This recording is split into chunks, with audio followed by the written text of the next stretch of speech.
Hi, it's another Monday and you're welcome to another episode of the AFCON Daily Show on Citi TV. My name is Nathan Carr. This is your perfect guide to the AFCON 2023 competition, which is happening in La Côte d'Ivoire next door. And if you have anything you want to tell us, send us your thoughts and comments on the WhatsApp number on your screen, and we'll go through as many of your comments as possible.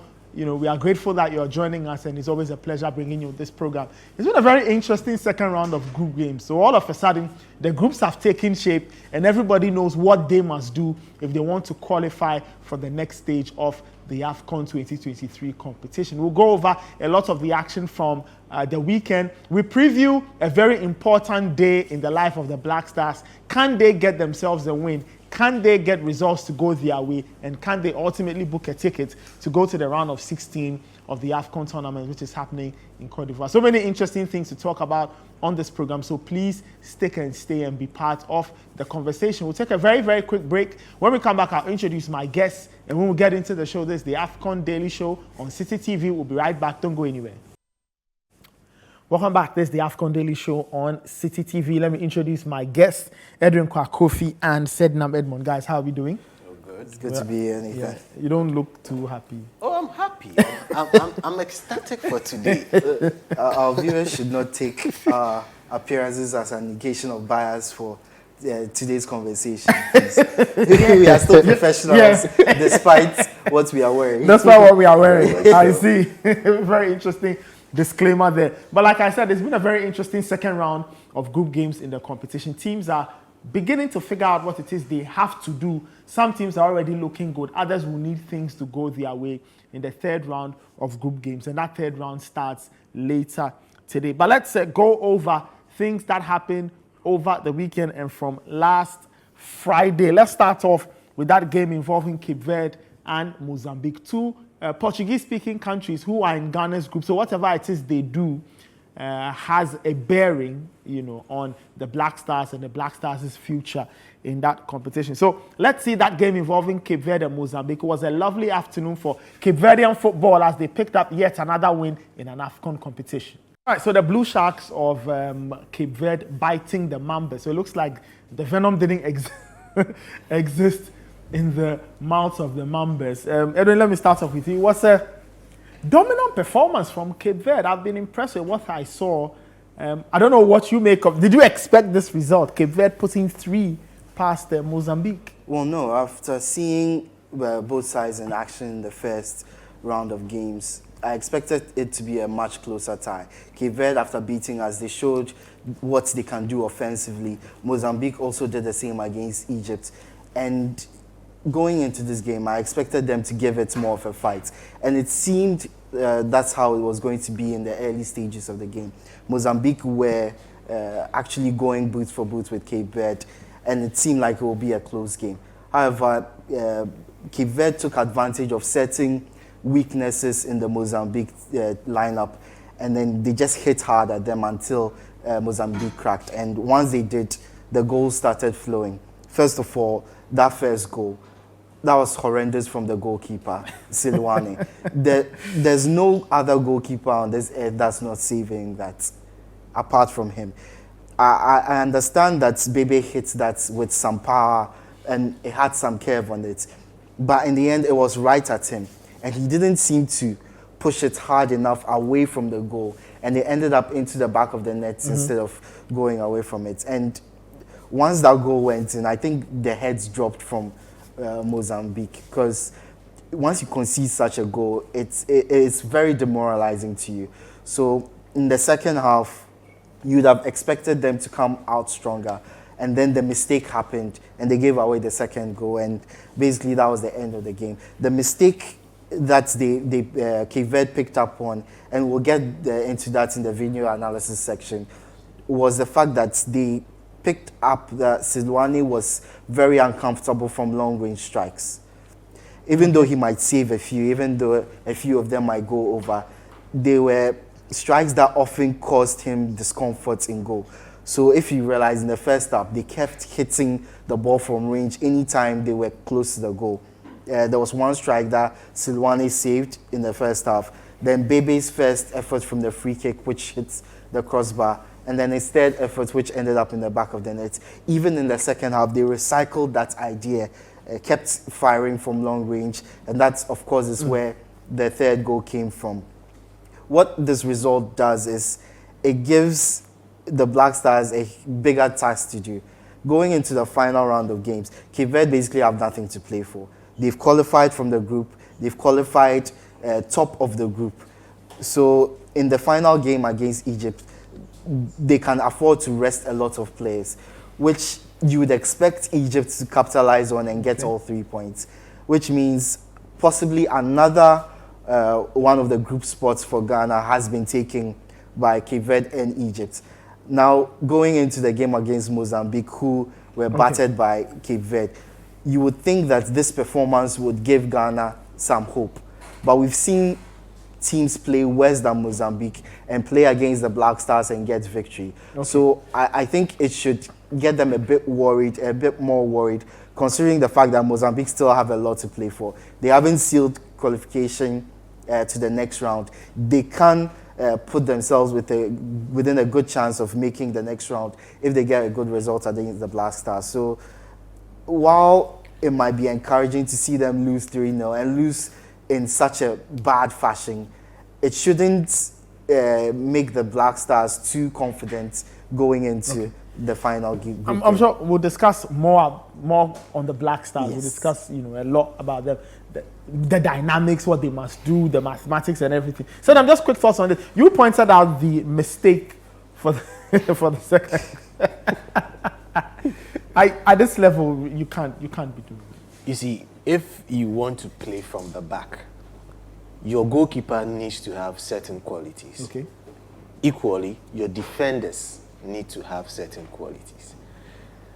Juxtapose this to a certain team we all know in a certain part of the world. They've bought a goalkeeper who is a ball-playing goalkeeper. But now he has a defense that do not play the ball, so it has rendered that particular feature of his game kind of obsolete. Same thing applies here. The defender is not comfortable with that kind of play from the back, and you want to play from the back. Now he has given the ball away. If you are a defender, you give the ball away, you should know that the next line of defense is the goalkeeper, and that's one thing when you shoot and then I try to save. He was playing as if someone owes him in the team, and he wants to use that as a form of repayment, because there's no way you need to give that away. If you cannot play from the back, balloon the ball and try to block in certain phases of play. You don't do this in football now. Look at the level of football that we are seeing at this AFCON. To have such mistakes and defensive blunders giving away goals, it's really appalling. And for the goalkeeper, I think he was figured out. And you hear the coach sit in a press conference and say he has figured out an opponent, but he has more holes in his team than trying to figure out someone else. Wow. And interestingly, Mozambique always try to play this kind of high-line football. They want to push out of defense. When they played against Egypt, he played a 4-back system. But in this particular one, he reverted to a kind of 5-back system, or 3 center-backs in this particular fixture. And we all saw that was basically their undoing. So going against the Black Stars, in as much as they would have figured out the Black Stars, they should know that the errors leading to goals in their team is the same as the Black Stars. Individual play has led to a lot of goals in their team as well. I mean, the Mozambicans as well as the Black Stars. So if they are saying they have figured out the Black Stars, they need to figure out themselves as well, because that is horrendous defending. You don't do that. We'll see how the Mozambicans will fare against Ghana later today. We'll talk more about that. And let's give you the next batch of highlights. First, Senegal and Cameroon. It was a very, very interesting tie. 2 big boys on the continent meeting there, and then Guinea taking on Gambia. So let's enjoy the 2 highlights, all of them coming in the same group. Senegal doing very well in that group. Let's see how those 4 teams involved in 2 matches from over the weekend, let's see how those games played out. All right, interesting results. Senegal beating Cameroon by 3-1, and then Guinea doing a number on the Gambia. They won that game by 1-0. So now let me start off with you. I don't know which of the two games you want to talk about. Well, Senegal? I want to go to Senegal, Okay. Cameroon. Last week, we were asked, and we said it, that this is not a big game. And it showed. The way everything played out showed. It shows that Senegal are doing something really interesting, and they are miles apart from Cameroon. Look at the golfing class. They were just literally toying with them, just passing the ball. Beautiful, delectable football. This is midfielders who want the ball because they know what to do with the ball. They are not scared of the ball, and they distribute the ball, make the ball work, and try to make Cameroon struggle to get hold of them. As for the goals and their goalkeeper, Onana, the least said about him together with his defenders, the better. The entire Cameroon team really need to get their acts together. I don't see them even going far in the tournament. For Senegal is a team that everybody needs to avoid in this tournament because I used to say that Egypt was my tip for the tournament, but I've switched it. Senegal are retaining. You think Senegal have what it takes to defend their title? Not only that, but the key thing here is their mindset. They've got the right mindset.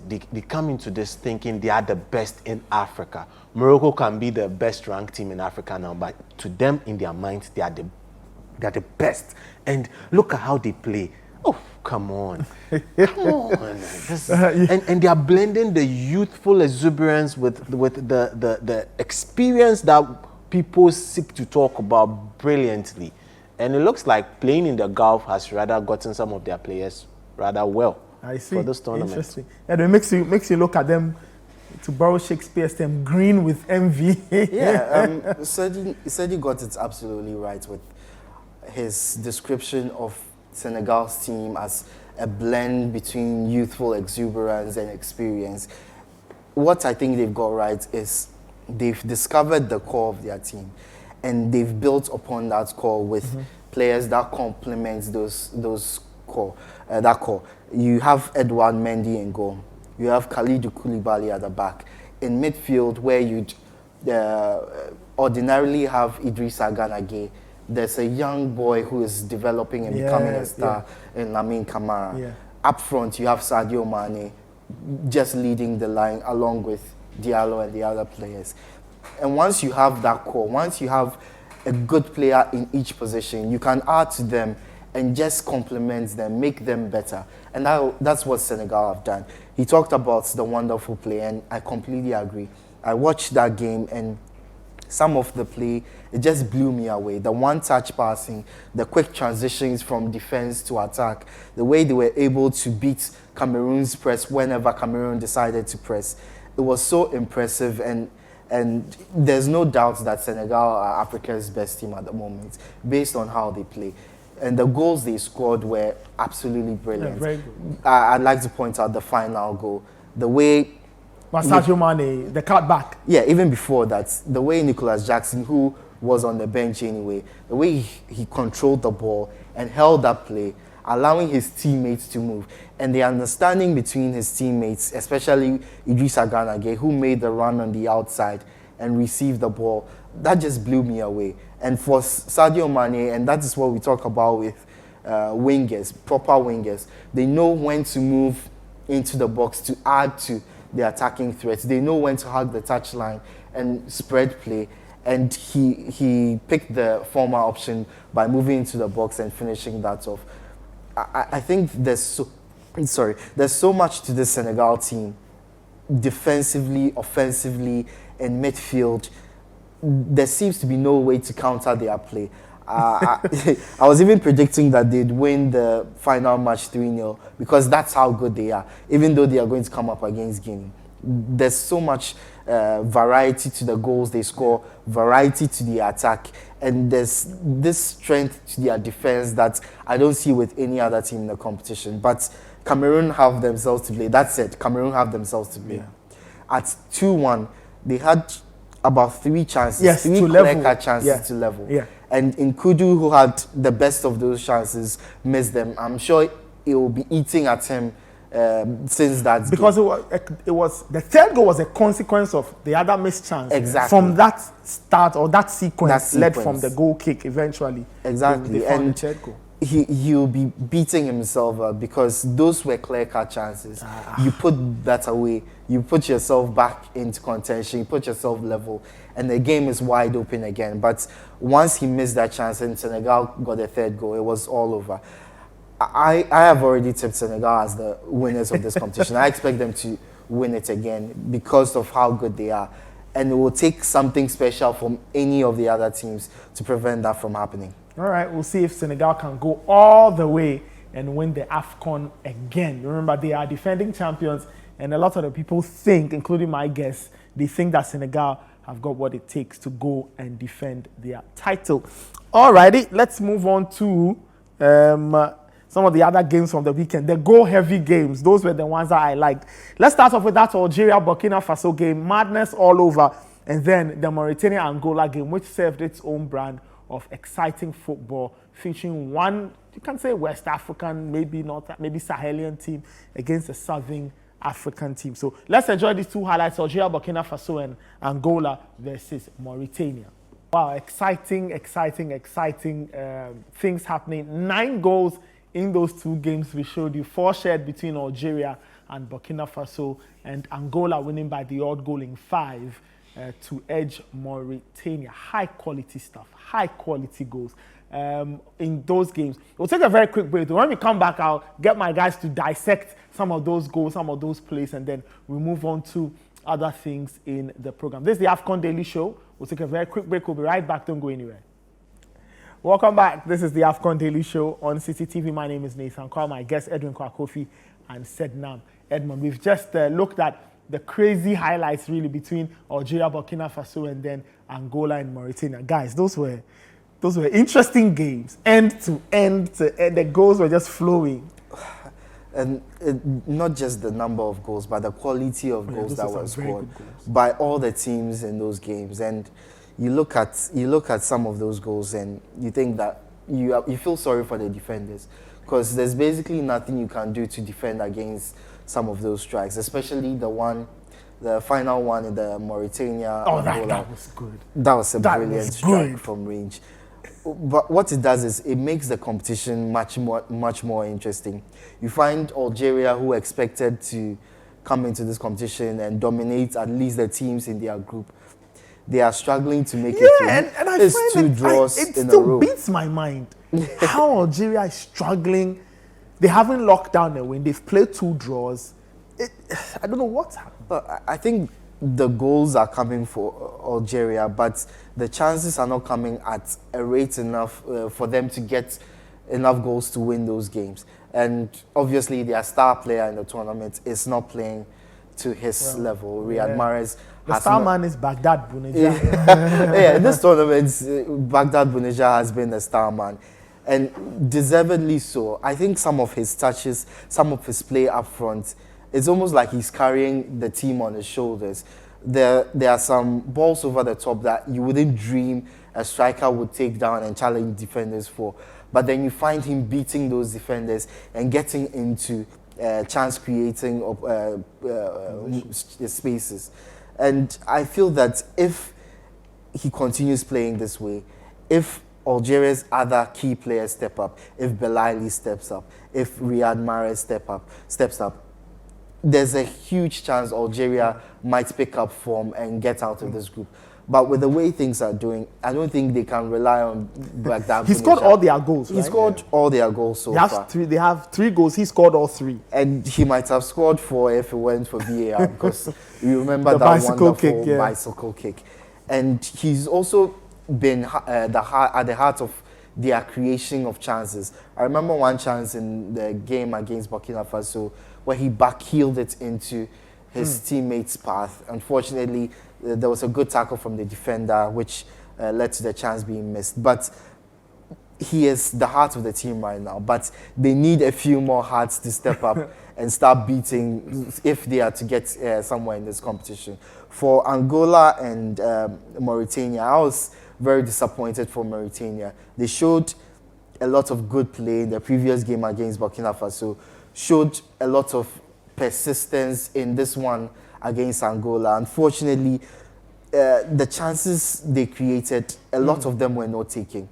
The ones they took were brilliant. That was I was about to ask Edna whether he thought it was a lack of quality or experience that cost Mauritania.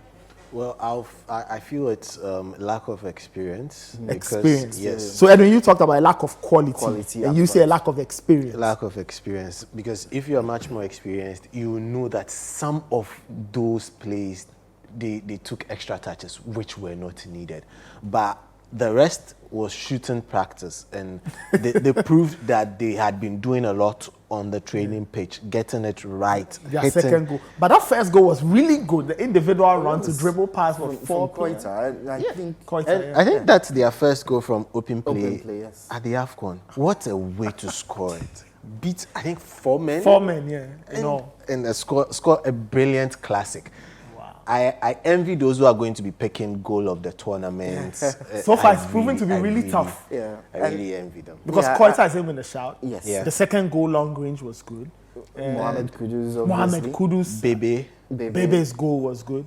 Baghdad Buneja's first goal. Yes. And even among the three of us, we are I think even Sekou Fofana. Cape Verde's third goal. We're forgetting Lamine Camara, which I think should win. Wow, interesting stuff. I think in this tournament in particular, obviously we've always had individual brilliance mixing in with coming in clutch at the AFCON. But there's been a gradual shift to a focus on team play. So it's good to see that there's still that individual brilliance that can light up games and light up the AFCON, because that's what we do. That's what we do. That's the talent we have. It's African football. Yeah. It is African football. All right, let's move on. Let's have a look at some other games. Let's see the highlights between Tunisia and Mali, and then Morocco and DR Congo. All right, interesting games there. So both of them involving North African teams.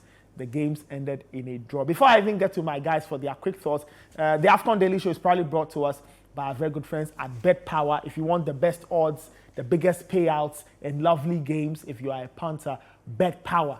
Bet Power is the company that you need to be friends with. That's why they are sponsoring this show. So we thank Bet Power for coming on board. They've made all of these things possible. So thank you, Bet Power, for sponsoring the show. Guys, quick comments on that. 2-1 all draws, both involving North African teams. Well, I would like to pick on the Tunisian game, Tunisia-Mali. I expected much more from Tunisia because the first game they lost to Namibia. And in this particular game, they didn't show anything worthy of the name they carry for themselves. But going into their final game, if they don't step up, they would go That's home. Against Namibia. No, they've played Namibia. Right? That's against South Africa. Yes, they need to step up. If not, they'll go home. It's that simple, because I don't understand the kind of things they are doing. And now it's becoming evident why the fans back home don't like the coach. It's becoming very, very evident. And he's one coach that I've predicted that he will lose his job. So it doesn't matter what happens to Tunisia, you feel he'll lose, or you think that he's on his way to losing his job? He is on his way out. They need to be getting his severance package ready. Because this performance from Tunisia, goalkeeping error, defensive error, they are all over the place. It's a very, very odd-looking North African team. For Morocco, I think they are lucky they won the first game against Tanzania. I thought they were not impressive in that game. They got an early goal, which was fine. But Tanzania were let back into the game. And it DRC, seemed... you mean? I'm talking about the first game. Tanzania were let back into the game until they got a red card, which allowed Morocco to take over. In this game against DRC... It was 11v11. It was 11v11. They took the lead again, which was fine. But then they let DRC back into it in that first half. And DRC could have taken the lead, gone equal, and then taken the lead. They missed the penalty. Cedric Bakambu, very, very strange of him to miss that penalty. But they didn't let their heads drop. And in the second half, they came out very feisty, fought for every 50-50 ball, fought for every challenge. And eventually, they got their reward in the equalizer. I felt they were unlucky to come out of this game without all 3 points. And Morocco need to count their stars, because 4 points all but guarantees their spot in the next round, going to their final game. And I think that win over Tanzania, they'll look back on it and be patting themselves on the back that they took advantage of that red card and got a huge victory. All right. The story that a lot of people are not talking about was the afters following the final. Chaos all over as technical bench versus technical bench, player on player, coach on coach. It was an absolute mess, that melee that happened. I'm sure we'll hear from CAF in subsequent days as to what will happen to it, because we already know that I think the Tanzanian head coach has been punished for some comments I think he made. So he passed comments in the light that CAF and Morocco were in sort of a clique to kind of rob them. That was the kind of comment he passed at the presser, and he was given a ban. And subsequently, the Tanzanian FA have also done justice to him. Wow, interesting. So consequences, watch what you say during an AFCON competition. All right, let's get the final batch of highlights. Let's get that game involving Tanzania and Zambia, and then South Africa versus Namibia. That was the game I was looking forward to in the group stages. Well, it didn't disappoint from a South African perspective. They won heavily against Namibia. Let's enjoy the highlights. Interesting games there. DRC and Zambia and Tanzania playing out a very interesting 1-1 draw. And then South Africa, if there was any game they were going to win, it was going to be that one. And they dished it out to Namibia by 4-0. Guys, just quick thoughts before we go on the Zoom. Well, South Africa, I think the Sundowns team came to play, and they played against their level mates, and they showed that they are bosses of the African continent. Kudos to them. But it worries me that this is the team that Ghana could not beat before the AFCON. Yeah. Well, I think it makes the Black Stars look a bit more suspect. Well, Nathan, it was unfortunate that Tanzania couldn't hold on to their lead. I thought they had done enough to get the 3 points. They had played really well, held Zambia at bay until maybe it was fatigue, tiredness, mental tiredness, and they let it go. And it's made their task even easier. I was rooting for them to go as far as possible in the competition, but now they need to win their final game, which is not going to be an easy task against DR Congo. Wow. It's DR Congo, they are a very uncomfortable opponent to take on. Really awkward side. Especially when the stakes are high, when the pressure is on, their players tend to step up, and they have a lot of quality in their team, from Bakambu to Chancellor Mbemba to Gael Kakuta. There's so much quality. Wisa. There's so much quality. It's interesting. They do have a very interesting team. A team that doesn't strike you at face value, but they do have quality. We'll see how all of it will play out. But thumbs up to the South Africa. Like I said, if there was any game they were going to win, it was that one. And they beat Namibia. Maybe the moment got to Namibia. Oh yeah, I think. Plus, I think looking at how South Africa lost the first game, they were always going to respond. But truth be told, I think that when you look at Namibia, their lack of quality really told. And you could tell that they were no match for the South Africans. The defending was poor. And like I said, the occasion probably got to them and they couldn't handle themselves. All right, still watching the AFCON Daily Show. Let's get to the Zoom. Like I said earlier, the start of the third round of group games, the start is today. And the first set of games will come from Group A. Now, the host nation, Cote d'Ivoire, is in that particular group. And they are in a slightly awkward situation because they lost to Nigeria. Now they need to get a result in their final group game and to see if they can give themselves the chance to qualify. They've got to take on Equatorial Guinea, I believe, Equatorial Guinea. So we'll see. Let's get to the Zoom. Let's speak to my very good friend, John Boafu. He's in Abidjan enjoying the AFCON. He'll give us some perspective on the pulse in Cote d'Ivoire. I'm sure people aren't too excited. John, if you can hear me, good morning and how are you doing? Hey, Nathan. I'm good. I'm really excited about today's games. I'm heading myself to Ebimpe Stadium with 2 baskets. One basket full of acheke and the other one basket full of goals for Ghana and for Ivory Coast. I see. Interesting stuff there. The last time we spoke, it was hours to that game involving Cote d'Ivoire and Nigeria. The result did not go well. So first question, how did the whole of Cote d'Ivoire react to that game, a 1-0 loss to Nigeria in their second AFCON group game? Well, funnily enough, people weren't really discouraged by the loss. If you went on social media, there was a couple of videos that went viral of fans going around saying, "On n'a pas gagné, mais on s'en fout," which translates in English, "We didn't win, but we don't care." So the fans will still be behind the team.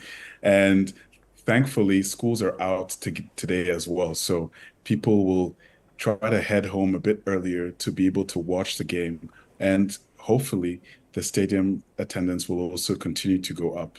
Last time was an improvement on the opening game, but I believe that the stadium attendance will also be high this time. And hopefully, people will also stick around from the 5 p.m. game to support Ghana that plays in the same stadium at 8 p.m. Interesting. What about the players and coaches? So post-game or after the game, what have the Ivorian players and coaches been saying? I'm sure they did not want to lose that game, but they have lost. They need to move on. What have they been saying ahead of today's game, knowing that a win is what they need to qualify?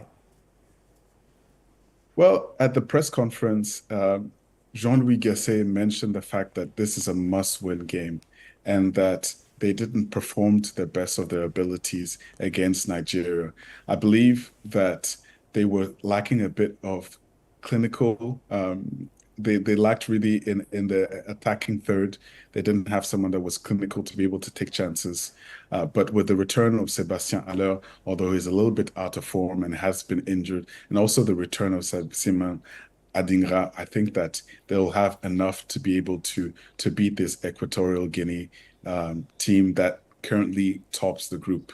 If they're able to beat them, they'll have 6 points and hopefully they'll be able to top the group. But I'm still confident that they should be able to still make it out of the group, because out of the third best teams, they're the best team that is placed currently with 3 points. They won the first game against Guinea-Bissau. They have a good chance, even if they only get 1 point or even if they lose, to still be able to make it out of the group as one of the third best teams that will make it to the next round of games. Okay. Have you picked up any hints of possible changes that could happen in this third game? Do you get the sense that some changes will be made, or you think the Ivorians will go full tilt, put out the best they have as they try to win this game and qualify without any problems? Well, the only change that I would see probably the coach making is maybe Serge Aurier. He looked a little leggy in this second game that he started. In the first game, he came on as a substitute. So maybe it's a little bit of fatigue. Maybe there's something else that we haven't seen, but he looked quite leggy in this second game. I also expect that, as I mentioned before, Sébastien Haller and Simon Andigra will play at a certain point in the game, but we're not sure if they'll start or if they'll come off the bench. Like I mentioned last time, Sekou Fofana is really their key player. So they need to ensure that he's able to get on the ball and to be able to pass effectively to whoever ends up being number 9, be it Krasso or someone else. They need to be able to take the chances that he's able to provide for them. And we saw it also in the first both games. The first game that he scored his goal, the second game he shot from far. He also has that threat of being able to shoot from far. So hopefully they're able to do something good, and tonight Abidjan will be on fire. Let's hope so. The other game in the group involves Nigeria and Guinea-Bissau. The Nigerians have 4 points from that game. So first question, where will the Nigerians be playing? And 2, do you have an idea if people will actually go and watch that game involving Nigeria and Guinea-Bissau?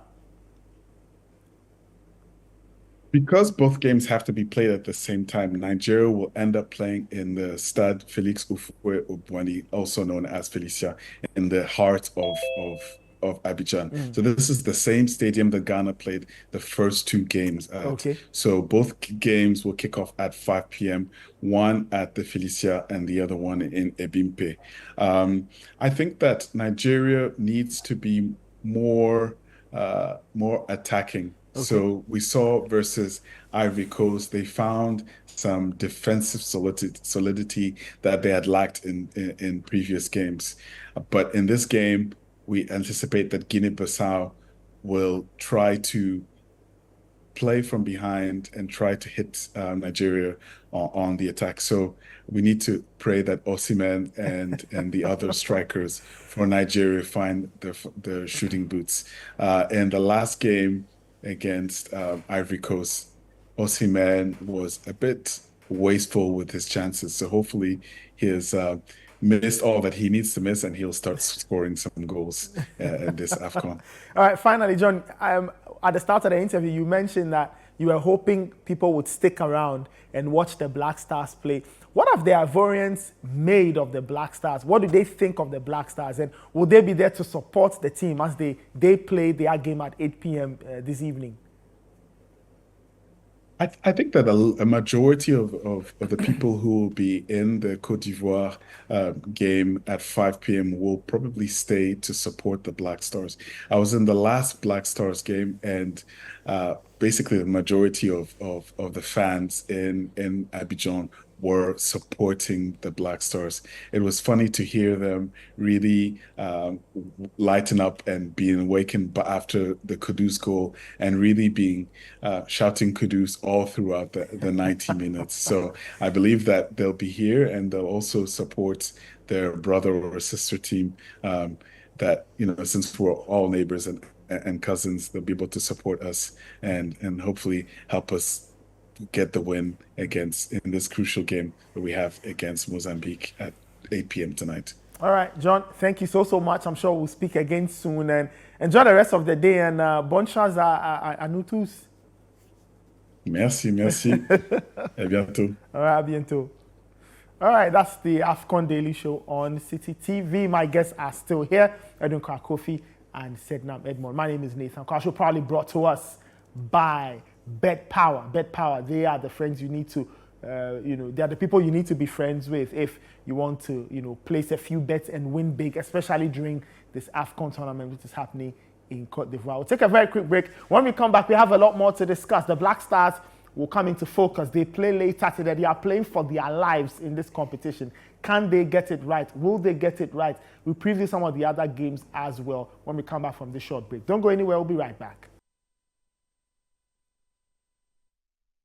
Welcome back. This is the AFCON Daily Show on Citi TV. My name is Nathan Kasho, proudly brought to us by Bet Power. My guests are still in studio, Sednam Edmond and Edwin Kofi. Let's get back to the Zoom. Let's get back to Abidjan. Let's speak to Citi Sports editor Benjamin Nketia. He's the man on the beat, a man who's keeping his eyes on the Black Stars, tracking their every move, and will be giving us a lot of inside info. Ben, if you can hear me, good afternoon. Welcome to the AFCON Daily Show.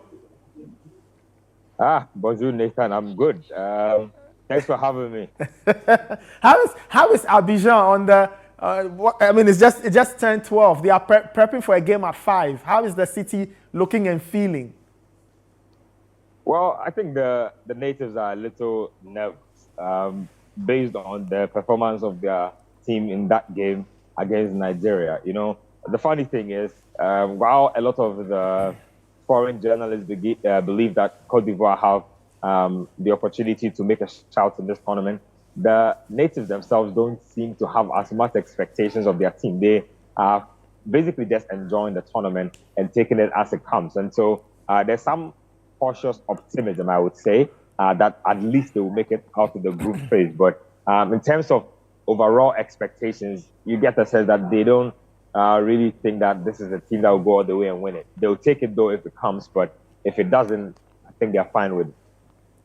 All right. Ben, you were at the Black Stars pre-match press conference. What were some of the things that were said? The Ghana-Egypt game has left a lot of fans very concerned. A small group feel hopeful. What is the vibe you pick up from head coach Chris Hughton and the players who were at that pre-match press conference? Well, it was a lot of mind games, really, as far as the Mozambicans were concerned. Chipinho Conde came with his mind games, but in those mind games, I think it was laden with a lot of truth as well. Basically talking about the fact that Ghana is a disturbed side. I found that a very interesting description for the Black Stars, but hey, it's not far from the truth at all, because if you are a team that have not won, about 8 AFCON matches, clearly it has some sort of psychological impact on you going into matches. And so he believes that if we present the same blueprint that we've presented over the past couple of games at the AFCON, they are going to really hand it to us in this particular encounter. He also went even as far as calling us the Kudus Mohammed team. He says that barring Kudus, we really look like a blunt team. We don't offer much in terms of attack unless there's some bit of individual brilliance. And they have watched tape and they have prepared properly for Kudus Mohammed and any sort of individual danger that we might present. And so in a game like this, you get the sense that we will have to do our homework well and play properly as a unit. Defense, transitioning to midfield, transitioning into attack. And I think that that's essential, because if you watch that Egypt game, first goal, individual brilliance. Second goal, Dennis Odoi had some part to play in that. But an XG of less than 1 just tells you the story of the quality of the chances that were created in that particular encounter. And so I'm looking forward to a team that can create chances today. As for Chris Hughton himself, he says that he's not thinking too much about the failure in the last AFCON. Neither is he thinking about failure in any past competition. This is now, and he wants to live in the present. He also mentioned the fact that the boys are not ready to go home. But, I mean, there's just a general feel of unease and uncertainty in the air. And I think that if you follow the Black Stars and their results over the past couple of games, that is to be expected, because they're not a team that have reposed a lot of confidence in the way they played. Most worrying among all the factors is the fact that this team just cannot hold the lead to save their lives. If Ghana goes ahead, give them 5-10 minutes and they'll probably throw the lead away. And so that is playing on everybody's mind. It's playing on the opponent's mind as well. And they say that they are ready to exploit it. He also mentioned about potential changes in the team. He was asked about Danny Amate and the fact that Amate might be unhappy about his lack of playing time and how that might affect team chemistry. He says that he's had a word with Amate, and of course, no player is happy to put on the bench. That just goes to tell me that there's a good chance that he's repeating the same centre-back partnership today, Chiku and Mohamed Salisu, who have not really been that impressive in this competition. And so, Houston just basically says that there's a lot of belief in camp. The guys are ready, they are poised, they know the magnitude of the task ahead. And so you don't need anybody to kind of motivate you for a game like this. If Ghana does not get the desired result, that will be Ghana crashing out of the AFCON in the group phase twice on the bounce. And I don't think anybody wants to see that happen. And so it's a game that will be definitely tension-laden. And it's a new stadium altogether. It will be a which is a little further out than the Hofet Banyi, which is right in the center. Good encounter. We'll see how it plays out. But as far as the team is concerned, they have been in good spirits. They say that they are ready for the task. As journalists, we are definitely ready to cover. As you can see, I have my accreditation on. I'm ready to go to the stadium as things stand out. So we'll see how it plays out. All right, Ben, just quickly before you leave, I'm hearing reports, rumors of a fat financial reward for the team should they make it to the round of 16. Have you picked up anything of that sort? Is that true? Have they been promised something huge in terms of money should they qualify? I cannot confirm that, Nathan. I just like you have seen it. I've reached out to team officials. They've also refused to confirm it. And so you know how these things are in our country, especially when it comes to Black Stars and money. It's a very touchy issue. And if you don't address it properly, it might cascade into a whole, array of things. And so I've reached out to at least 3 officials, a couple of them from the ministry, a couple of them from the FA. Nobody seems to be willing to talk about it. But I think that we all know that there will be some monetary commitment as far as qualification is concerned. And what I'm hearing at least is that it is a qualification bonus. So unlike in past tournaments where you get some monies for every game that you either win or draw, this one is a qualification bonus. So that money that will be handed out will probably only be handed out if we manage to get out of the group phase. That is as much as I can say with regards to any form of remuneration. All right, Ben, thank you so much. And wish you the very best. We wish all of us the very best ahead of this evening. It should be a good one. I'm sure we'll speak again soon. Well, I hope so. I hope that my stay will be extended. But hey, it's Ghana. You never know. I have no expectations. I have no expectations at all. I've been here before. The marking is on the wall. So if Ghana wins, great news for us. If Ghana doesn't win, I won't be too surprised. It's just what the Black Stars have become lately. All right, then. Thank you so much. That was the Citi Sports editor, Benjamin Nketiah, saying that he has no expectations, even though he wants his stay to be extended. Quite interesting stuff. Oh, man. I think it leads us brilliantly into conversations around the national team. I'll start with you, said now. It's interesting how 2 years after the last AFCON, the Black Stars are right back at that same spot. They are facing elimination, possible elimination, let me put it that way. And they need to find the result, one. But they need other things to go their way as well to see if they will qualify. It just goes to show that since the last one happened, things have not changed when it comes to how the team is handled. If for anything, things have rather gotten worse about how the team is handled. And that just goes to tell the performance we keep on seeing from the Black Stars.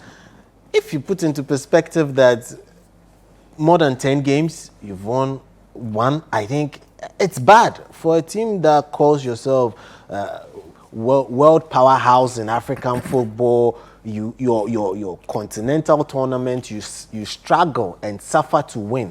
You can't keep a lead for 5 minutes, then just wait till the 91st minute and then score a goal, if that's possible. But even that, you can't even guarantee the win. No, you can't guarantee this team.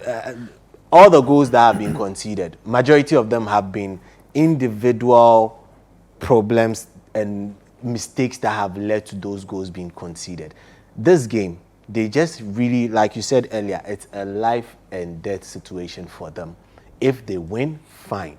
If they don't win, that means that we understand the Ghana football, as we all know it to be, has really taken a nosedive. It's not that it has not taken a nosedive, it has taken a nosedive. But should they win, we'll start to see some light at the end of the tunnel. But should they lose, then the attention now would begin to gradually shift from the male to the female. Okay. It just shows that nothing has changed. Interesting. It shows absolutely nothing has changed. Edwin, it's away from everything, when you look at it deeply, it's a really tough place for the Black Stars to be in, where 2 years ago they got kicked out of the competition in Cameroon. 2 years on, they are in this situation. They need to get a win. And for some people, the scary part is that it's now out of their hands, effectively, because other results will have to go their way in the other group. So I don't know what you make of the entire situation. For some people, the scary thing is that the Black Stars still have a chance to make it to the next round, because they don't want the Black Stars to make it through. But they've put themselves in this position, really. And the problem goes way beyond what we see on the surface level. I think that since Chris Hughton came, the Black Stars have scored 2 goals in only 2 competitive games. The first one was the 2-1 win over Cape Verde, and obviously the game against Egypt recently. The other 2 goals that we scored were in the friendly game against Liberia. This team has a problem scoring goals, and not just that, the team has a problem creating clear-cut chances.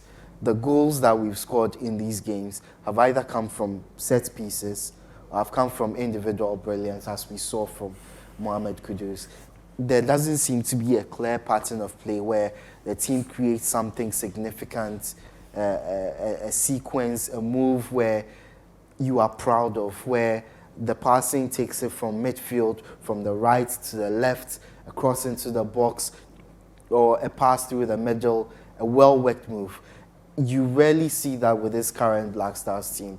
They're having to rely on mistakes, having to rely on players standing up for certain moments, and having to rely on set pieces where they lump the ball into the box and pray that someone gets ahead to it. You don't succeed in tournament settings with that kind of form.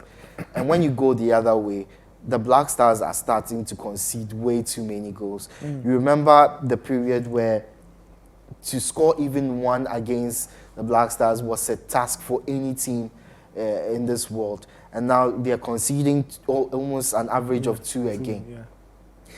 And once you are not creating chances, once you are not scoring, and yet you are conceding 1, 2, you go into each game knowing that a goal is going to go past your goalkeeper. Okay. It becomes even more difficult to win or even draw games. Okay, all right. We'll get back and talk a bit more about the Black Stars. Let's get back to the Zoom, but we are not going to Abidjan this time. We are going to Accra. My very good friend Sammy Bartels is joining us on the Zoom. Sam, how are you doing? Good afternoon. Hi Nathan. Good afternoon. Your thoughts ahead of today's game? We're just sharing thoughts. 2 years after Cameroon, where the Black Stars went into their third AFCON group game with their destiny in their hands. Now, it looks like the same scenario has repeated itself, but this time there's the added bonus of the Black Stars having to rely on other things to line up their way so they can even think of a round of 16 tickets to the next stage of the competition. Just your general thoughts on the situation the team finds itself in and what they can do to make it tonight. Well, it's a familiar scenario, as you mentioned. We faced a similar scenario with Comoros. In actual fact, since 1992, when you look at the record of the matches we have faced, last group matches at AFCON, where was at stake, we have a 50% win rate. But of course, we have some very painful defeats among the other 50% losses. I just mentioned a few. 0-1 loss to Congo DR in 1998, the 1-2 loss to Zimbabwe in 2006, and the most recent being the 2-3 loss to Comoros in the 2021 tournament. The only time where the stakes were similar and we still managed to qualify was in the year 2000, when we lost the final group game 2-0 to Cote d'Ivoire, and all the teams finished with 4 points. But that scenario doesn't arise yet. As Chris said, the team knows exactly what to do, and it is to win and qualify. And anything less than that, and the team would not qualify for the next stage. Personally, I think the team is on an upward trajectory in terms of chances they are creating. The intensity was lower in the first game. There was more intensity in the game against Egypt. And if they can continue on that trajectory, then Ghana should be able to qualify. Offensively, I think we will score, not least because Mozambique have never kept a clean sheet in 14 African Cup games. This is the 15th one, possibly. But like everybody else, the question that is being asked is, can the defense be alert enough over the course of the 90-plus minutes to avoid making mistakes, 1? And 2, we need a huge slice of luck, because when we lost against Comoros, we were unlucky enough to have a red card. And those are circumstances that you can't control. I see. So you mentioned, of course, the circumstance that the team can't control. You mentioned the fact that they will have to stop conceding. Is this, when you look at things from an offensive perspective, is this a game where, for example, a player like Mohamed Kudus almost cements his reputation and becomes the outright star of the team? Do you think it's an occasion for him to get his reputation almost put at that level where we can now say, this is Mohamed Kudus' team, and we build a team around him going forward?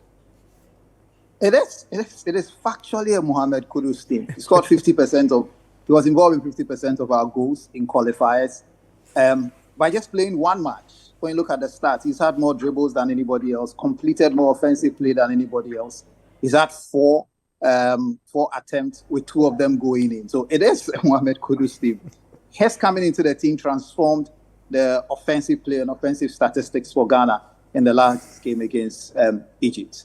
But if I were sitting there as Mozambique and they are chalking up their checklist for beating Ghana, the first thing obviously they will talk about is how to stop Ghana from scoring. And top of that list will be preventing Mohamed Kudus from scoring. 2 ways. You're either going to find a way to block him or to take him out completely, which is by causing an injury to him. And we know how these things work. You know, in 96, when Zambia ensured that Abid Pele will not play against South Africa in the quarterfinal stage. So this match and the dynamics of it it's not just dependent on Kudus, but it's an opportunity for others that play off him to step up and get Ghana goals. Because Mozambique, just like anybody else, will know what the primary threat is and would make sure they put an extra man on Kudus, or they foul him at every turn in very safe areas to prevent him from doing the damage. And this is where the dependency on others come in. Okay. We've just simply not had enough goals coming from other people. You know, before the game against Egypt, the last 2 goals we had scored in AFCON was by a defender. Jiku had scored the goal against Cape Verde, and I scored the goal against the last goal against Comoros. So this is really the time for people to stand up and be counted, because of the uncertainties around the defensive errors, and for some reason, Chris's team seem to want to play out from the back when sometimes safety first is a better option. Because of those uncertainties, it would be unwise to want to grind this out as a 1-0 game, because you never know when you concede. That's why we need goals from other sources other than Kudus in this game. All right, just finally, do you expect Chris Hughton to make some changes? Just looking at how the last game went, rumors of some player discontent, Dani Amate especially. Do you expect him to make some changes, or you think he'll stick to his guns and deploy a good chunk of the players you've seen in the last 2 games? He probably has to resolve his frustration and the fans' frustration about Inaki Williams. Personally, I think Inaki plays, he provides more cover for Dennis Odoi and allows him to have a bigger impact on the team, because he's probably the most sensible player in the team in terms of the influence he has, although he doesn't have the pace to back it. And that was in a way that Paintel did not. So he'll have to resolve the issue as to whether he wants that extra layer of protection for Dennis Odoi, or he wants the penetrative runs of Paintel, because somehow in the offensive dynamic, the team doesn't seem to have figured out a way of utilizing Inaki to the fullest. And I remember reading your frustration on Twitter. Can't they see the run? Can't they see the run? Every now and then he would make the run, and somebody would rather turn around and look for the more difficult options. And after so many games, they still have not figured that out. And that's one of the selection dilemmas he has to sort out on the right-hand side. I hear that although he was limping after the Egypt game, Ashimero seems to be okay, and so he will play in the middle of the park. So I think quite apart from that, I'm not expecting that he will make any other changes within the team, perhaps apart from the substitutes that he would bring on later in the game. All right, Sam, thank you so much for your time. I'm sure we'll speak sometime before or after the game. Hopefully, it should be a result that makes all of us happy as Ghanaians and fans of the Black Stars. Always a pleasure. Thank you very much. Okay. For having me, and all the best. All right, thank you, Sam. So that was Sammy Bartels, colleague journalist, and other things in the space. But it's a very, very interesting time. First of all, the Black Stars, they play tonight, 8 p.m. in Abidjan. We'll see if they can qualify. They take on Mozambique, the Mambas of Mozambique. You're still watching the AFCON Daily Show, probably brought to us by Bet Power. Bet Power is giving you the best payouts, the best odds, and everything that you can think of if you are a punter and you want to win big, especially in the AFCON. Just bet on games and pick up so many interesting wins and cash out and all of those interesting things. Proudly brought to us by Bet Power. We'll take a very quick break. When we come back, we still talk about the Black Stars. We'll get some great touchpad analysis. We'll look at, what the team should look like, what they should do if they will qualify tonight into the round of 16. We'll be right back. Don't go anywhere. This is the AFCON Daily Show on Citi TV. Welcome back. This is the AFCON Daily Show on Citi TV, proudly brought to us by Bet Power. My name is Nathan Kwao. My guests are here, Edwin Kwakofi and Sedinam Edmond. Let's hear from Black Stars head coach Chris Hughton. Over the weekend, there was the mandatory pre-match press conference, and he had a few things to say concerning Ghana's game against Mozambique, which will take place tonight. But firstly, in any relation to social media, I am not on social media myself, so I would have to say most things I don't see. But I have a head of media that obviously informs of anything that is put on there or we see. In reference to the particular player, is the same reference to all the players. I would be very surprised if there is any player in the squad that is happy that he's not playing. You want a competitive squad, you want players to be pushing, and you want players to be disappointed that they're not in the squad. This is, for me, a normal emotion and a normal reaction from players. As regards the individual himself, Daniel is an extremely good professional that trains well, always wants to make himself available, and a player of great experience. But he's also a valuable member of this squad and has been in this squad for a long time. As head coach, you use the opportunity to speak to as many players as you can. It's not always easy. We have 27 players, and our workload between the games is quite a heavy workload as regards the analysis work that we do, the video work that we do. But we try and spend as much time as we can speaking to all the individuals that we can. And yes, Daniel is one that I've spoken to regarding him not starting in the 2 games. But Daniel is one of 27 players, and we have to try and communicate with the players the best way that we can. But as you can imagine, we can never speak with all of the players all of the time. But we try the best that we can.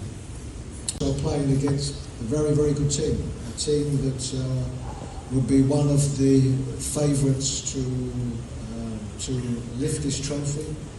I think a team that in the last time they won it, I think conceded 2 goals in the whole of this tournament. So it's about scoring goals wherever that comes from. And what we want is to be able to create more opportunities for the team as a whole. The goal before we scored, of course, was from a set play, from a corner, which is an area that we hadn't scored too many goals from. So it doesn't really matter where the goals come from. We prepare ourselves the exact same way going into this game as the last game and the last game. And if it means that one individual scores, if it means that we score from a free kick or a penalty, the most important thing is that we get the win that we need to give us an opportunity to still be in the competition. Be aware of the past and very aware of the moments in AFCON where we did very well, and then the moments in AFCON where we didn't do very well. So I think they are all aware of that, but that's not the motivation. The motivation is that we know the position we are in now. There is not one person associated with the Black Stars, and if I'm speaking about the players, there is none of the 27 players that we have here that want to be eliminated from this tournament. We are very conscious as a group what that means. What that means to the team, what that means to the football association, the environment and the country. We are very, very aware. So what happened in the past can be a reference point, but by far the most important point is that we have a very tough game tomorrow that will see us, if we get the right result, the winning result, will see us making sure that we qualify from the group, and that is the biggest incentive that the players need to know, and the biggest incentive that they are all aware of. All right, so that was Black Stars. So that was Black Stars head coach Chris Hughton there talking about the team, how confident they are, they understand what they must do. You know, doesn't watch social media, doesn't follow what's happening also. It's quite savage out there. Chris, I'm telling you, it's quite savage out there. Anyway, let's get to the touchpad. Edwin, so we've spoken a lot about what the team must do. Let's look at the game from the Mozambican perspective. I'm sure the Black Stars have gone through this. What are the things that must happen tonight on the pitch in terms of tactics, approaches, game plans, and everything. What is it about the Mozambicans, the Ghanaians should know so that they can possibly get the result they want to get this evening? Obviously, Mozambique have shown different facets of their game in the 2 matches they've played so far. But there's one part of their game which seems consistent. It's run through the couple of games they've played so far. And it might cause us some problems. And that is their wing play. Okay. Even though there are moments where they go through the middle, it's the wings they emphasize their play from. So we can see from this move against Egypt in their first game, usually there's Langa, there's Dominguez. Over here, there's Gildo. What they like to do is find players on the wing, get to them as quickly as possible so that they can put balls into the box. So over here, we see Gildo. Consistently, they try to move on either end so they can get crosses into the box as quickly as possible to the offensive players who are very good in the air. So this was the first chance against Egypt. Gildo on the ball. He puts a delightful ball into the box, and it almost ends up in the net, but for a Shenawi save. So against Egypt, time and time again, they kept putting balls into the box and testing the Egyptian defense aerially. Obviously, that is how they got their equalizer in the game. So here's the move right here. A decent ball into the box and a header. This time it ends up in the net. So the Black Stars need to watch out for these moments where Mozambique play out scenarios where the wide players are left free. It could cause a lot of problems, as it did here for Egypt in this game. Even in the game against Cape Verde, which they did not win, there was this moment where they found the ball out wide. Let's take it a little slower. They found the ball out wide because they know that is their strength. The players put 100% of their effort into winning the ball back in those areas. So here, the ball is won back quite easily. And he doesn't dwell on it for far too long. Once he takes up the ball, he puts the ball into an area where it can be put into the box, and a chance is created from here. Unfortunately for him, the shot is easily saved by the goalkeeper. But they like to emphasize their play from the wide end. And why could this cause a problem for the Black Stars? Now, I'd like to look at our fullbacks play. I think in the first 2 games that the Black Stars have played, a lot of problems have arisen from the fullbacks. Sometimes they just lose focus. Sometimes they are not in the right frame of mind. Sometimes they don't keep up with the players they are supposed to.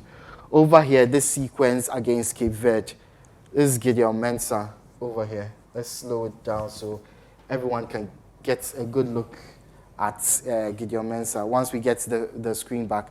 But once the play starts, you will notice that Gideon Mensah, who is the Black Stars left back, he allows his marker to get past him way too easily.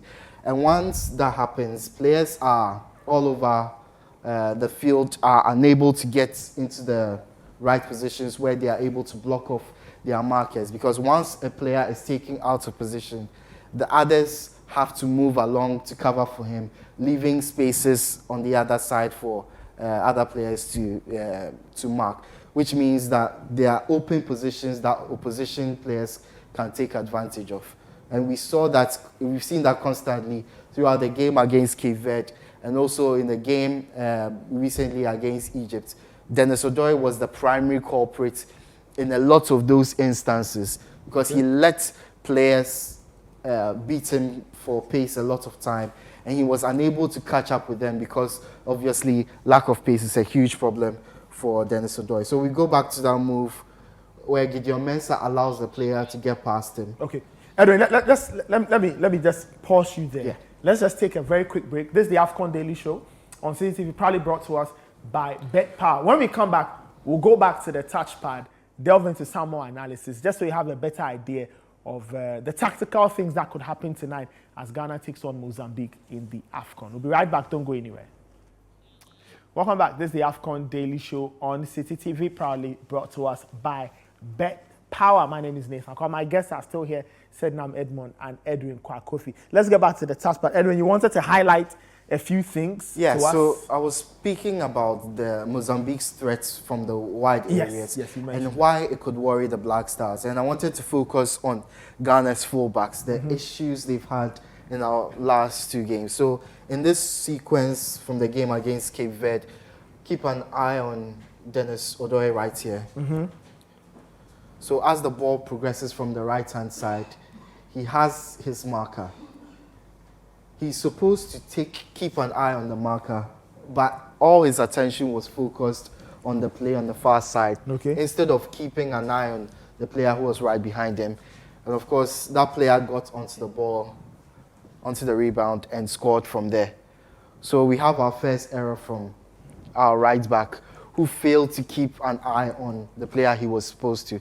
We'll get another angle on Gideon Mensah, who should be making a run back once he sees where the player is coming from. Once he notices that Jordan Ayew is at a disadvantage, he should be busting a gut to make the run in this direction to prevent the advance of the player. Unfortunately, he slows down, doesn't do it, and then the player gets through. Eventually ends up in a goal for Cape Verde. Our next error comes from the same game against Cape Verde. So here we see again Dennis Odoi. First of all, he's out of shot. Alexander Djiku is covering for him. You would expect Dennis Odoi, who appears in our screen right here, to make this player his top priority.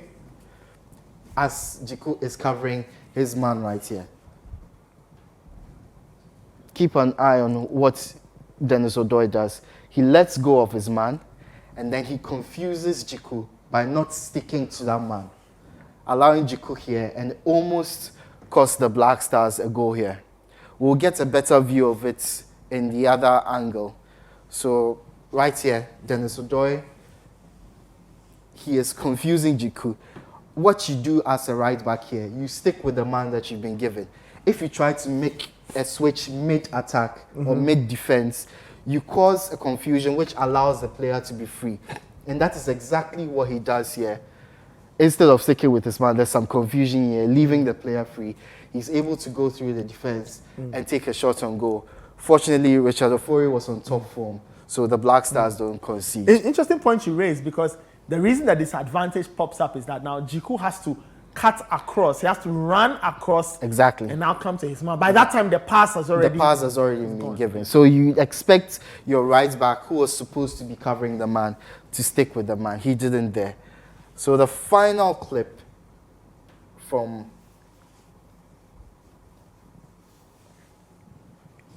our game against Cape Verde comes from the final goal that Cape Verde scored. Obviously, you keep an eye here on Gideon Mensah, who is supposed to be covering this offensive player right here. So as the game progresses, the player is left alone. Gideon Mensah does not at any point scan. So he leaves the player all alone right here to tacking the final ball. Our fullbacks have been losing focus at key moments in the last couple of games. And obviously, if you lose concentration against a team that prioritizes wing play, you are going to suffer the consequences. So Chris Hughton, I hope he's speaking to his fullbacks, whoever he decides to play today, to keep their focus. The next thing I want to focus on is our wingers. The Black Stars wingers. And this is why I hope Chris Hughton starts actual wingers in this game. Whether it's Enes Nyama, whether it's Joseph Painter, who we are going to talk about today. And if he decides to go with the same lineup as he did against Egypt, I hope he sticks Jordan Ayew up front and plays Semenyo out wide, at least Semenyo and Iñaki out wide. And this is why. First of all, let's talk about Joseph Painter. what impresses me so much about Joseph Painter, who I'm highlighting right here, is his movement. Not just his passing, not just his ability to take on defenders, it's the movement. So keep an eye on this player. So as he puts Antoine Semenyo through, he doesn't stay still. He directs his play into the penalty box to create an extra offensive player for the Black Stars in the penalty box. So even though the ball does not come to him, he still makes a move to drag a few defenders with him. So the ball hits the post from Koningsdorfer, and it ends up all the way out here to Majid Ashimeru. Now take a look at Joseph Painter again. Okay. Not staying still, but making a move into the box so that he gets on the end of any rebound that occurs. Of course, Ashimeru's ball ends up in the back of the net, but there's this option of Joseph Painter if the ball had come back. Okay. So I'd like to go back again to highlight our wing play from Antoine Semenyo this time.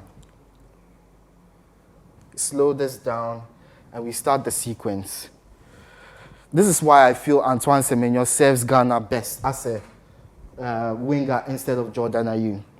In this position, if this were Jordan Ayew, he receives this ball with his back to goal. Mm-hmm.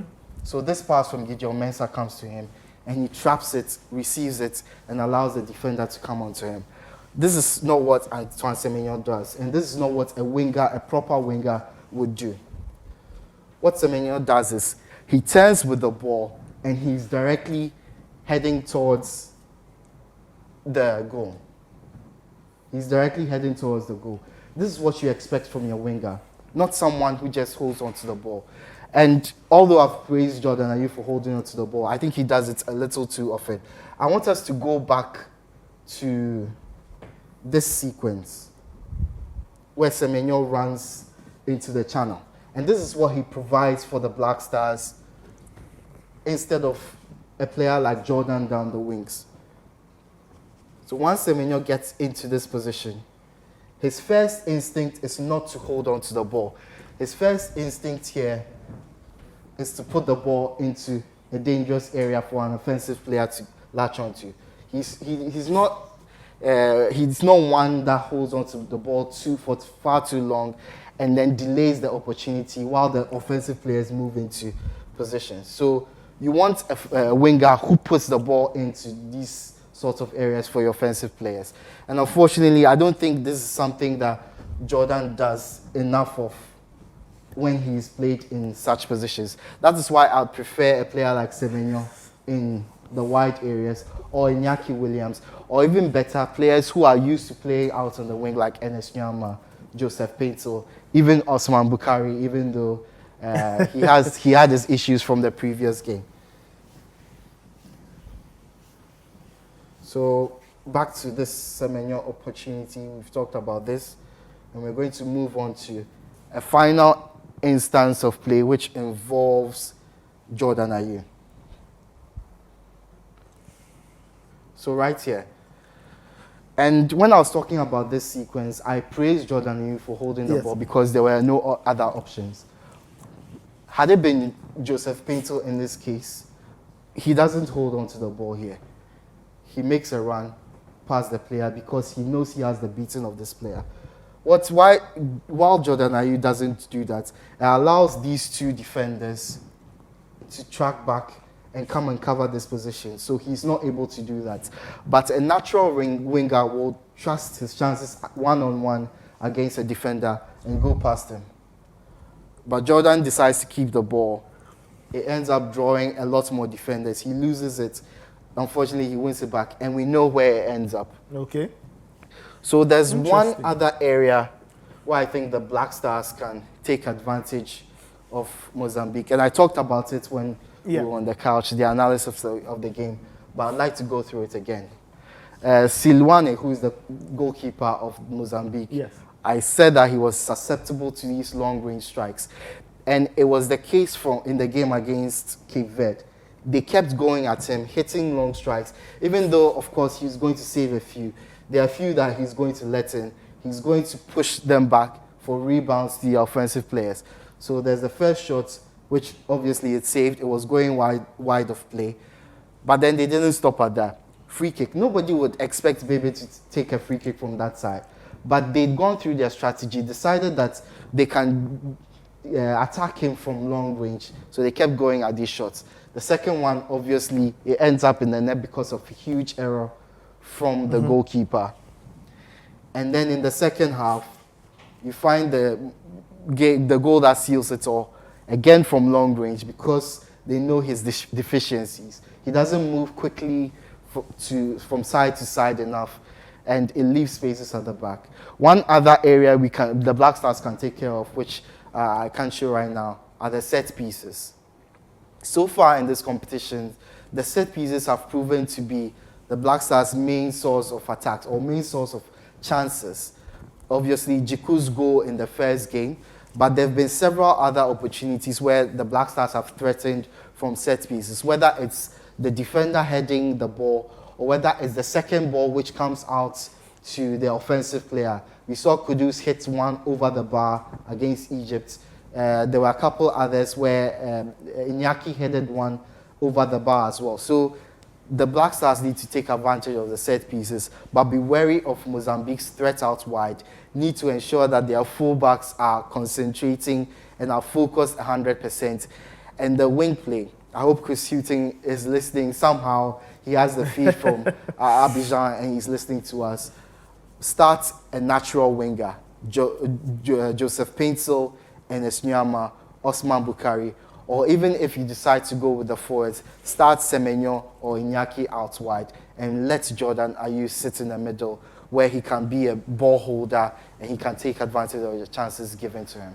All right, interesting. The wide areas could be Ghana's weapon as they play Mozambique this evening.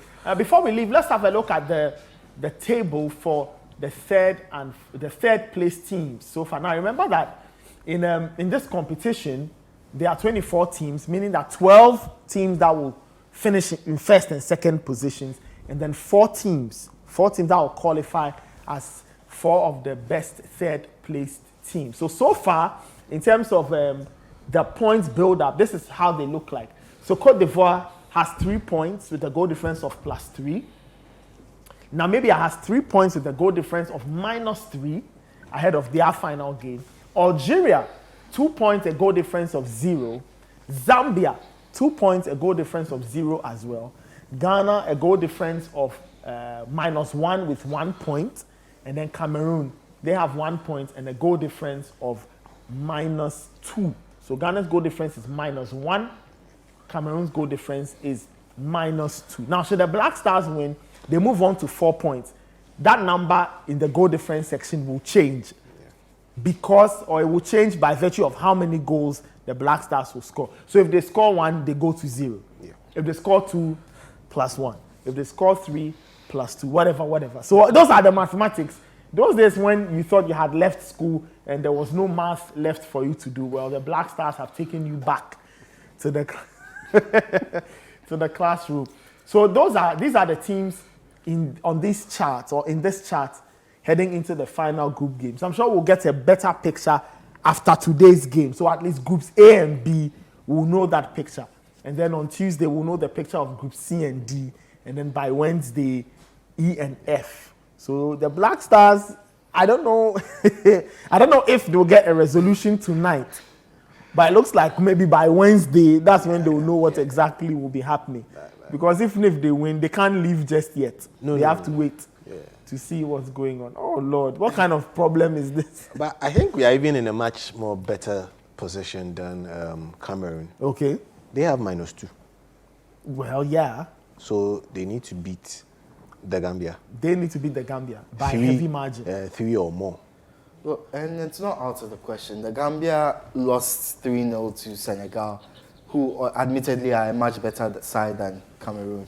But they also lost to Guinea and probably should have conceded more goals in that game. So this is a poorer side that Cameroon can definitely take advantage of if their players are up for the game. I think that they have not also shown that they are up for it. So far, they have not shown. In the second half, when they went 2-1 down or 2-0 down to Senegal, they did show some promise, some good crosses into the box, and some neat attacking play. If they showed that kind of form in the game against the Gambia, I think they win that easily, and they score a lot of goals. So, of the teams that we have in that position, I think Cameroon have a good chance of making it through. We'll see about that. Guys, predictions. We are the credits are rolling. Predictions for tonight's game. For tonight's game. Yes. For Black Stars, I don't like to predict. Okay, no problem. For Black Stars. Do you want to give us a Yeah, the Black Stars to win 3-0. 3-0. Yes. 3-0. All right. 3-0. From your mouth to the ears of God.